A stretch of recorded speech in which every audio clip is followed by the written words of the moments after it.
It's 1558, Naples, Italy, time of Renaissance and scientific revolution.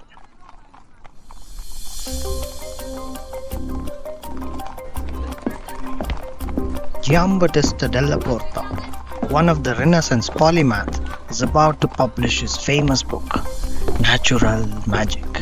The book is a compilation of dozens of experiments and observations across disciplines. It is meant to encourage youth to develop scientific curiosity. But little does he know that his research would make a Dutchman famous in England in about 80 years in the future for bringing winter in summer.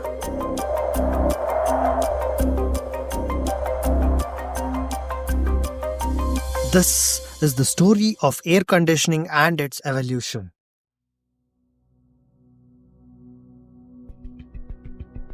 It is 1619. King James I of England and Scotland has recently turned 54 years old. Age had taken its toll on his body, and the recent passing of his queen Anne of Denmark had taken a toll on his mental health. The summer was wreaking havoc on his skin. His body was frequently itching and sweating from the heat. He suffered from sensitivity from the sunlight so much that any disproportionate exposure could become detrimental. On top of that, he began wearing thick clothing following recent assassination attempts as a precautionary measure to protect himself. After suffering the effects of heat, he finally decided to address it and called for his court's magician, Cornelis Drebbel.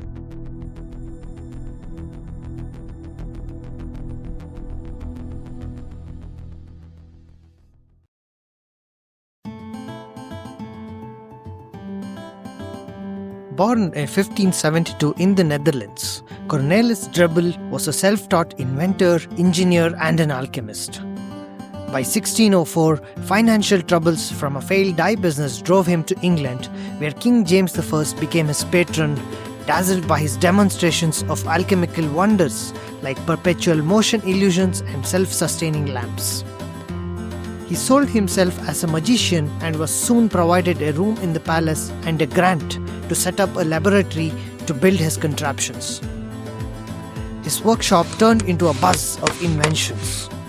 He improved upon the compound microscope, patented pumps and chimneys for efficient drainage, applied to England's Fen project. He also engineered the first feedback-controlled oven to be used for alchemical reactions as well as chicken egg incubations.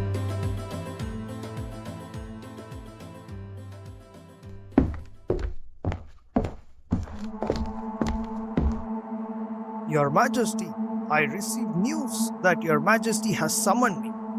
Might I seek confirmation of such a call? Drebbel says.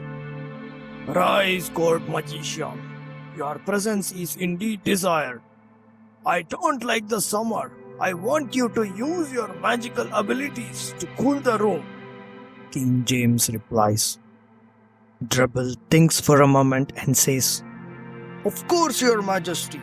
To bring forth this marvel, I crave but a modest allocation of time and solitude within the royal laboratory. To this, the king replies, Fine, you shall have a few months of time. We will assemble on the next summer for the demonstration. And with that, Drebbel had promised to delight the king by turning the inside of a building cold enough during summer as if it was the dead of winter.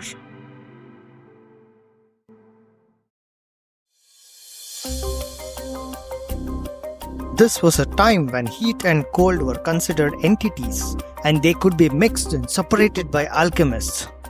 Drebbel was no stranger to heat and cold. He had performed multiple experiments involving heating and cooling of air while building some of his inventions.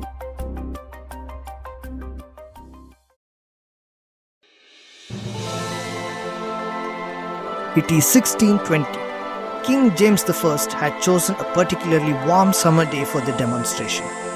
As if it was not enough of a challenge, the building in question that was to be cooled was the large Westminster Abbey, which was then the largest interior space in the British Isles.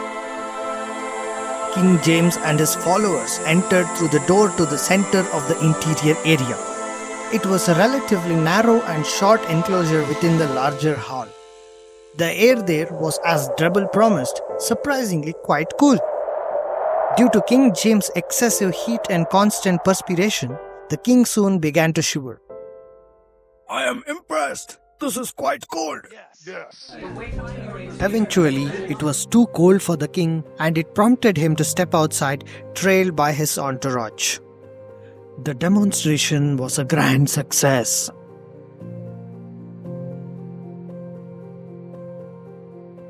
In the 1600s, going against nature to cool something during summer was unheard of.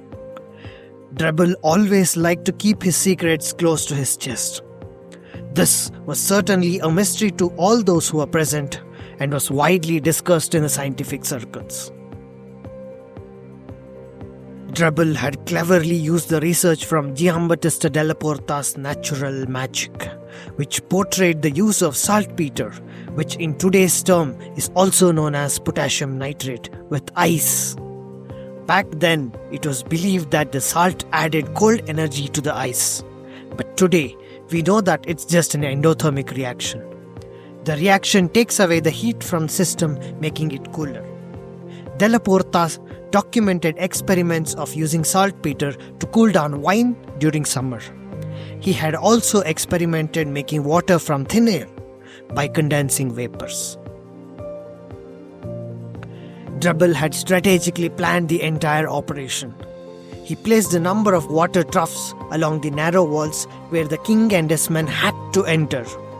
He had also brought in massive amounts of snow from nobility. He mixed the snow with saltpeter and infused them onto the water troughs, creating ice crystals. The melting point of the crystal was below 0 degrees Celsius. So, the freezing mixture cooled the air directly in its surrounding. Drabble knew that the colder air was denser and would automatically make the warmer air rise upwards and bring the colder air down. This had achieved the desired cooling effect in the hall. Effectively, Drabble had used the principles of heat transfer to bring down the room temperature.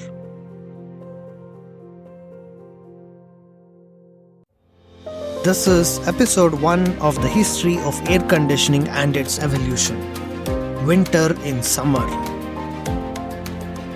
This episode is brought to you by Keystone Narratives.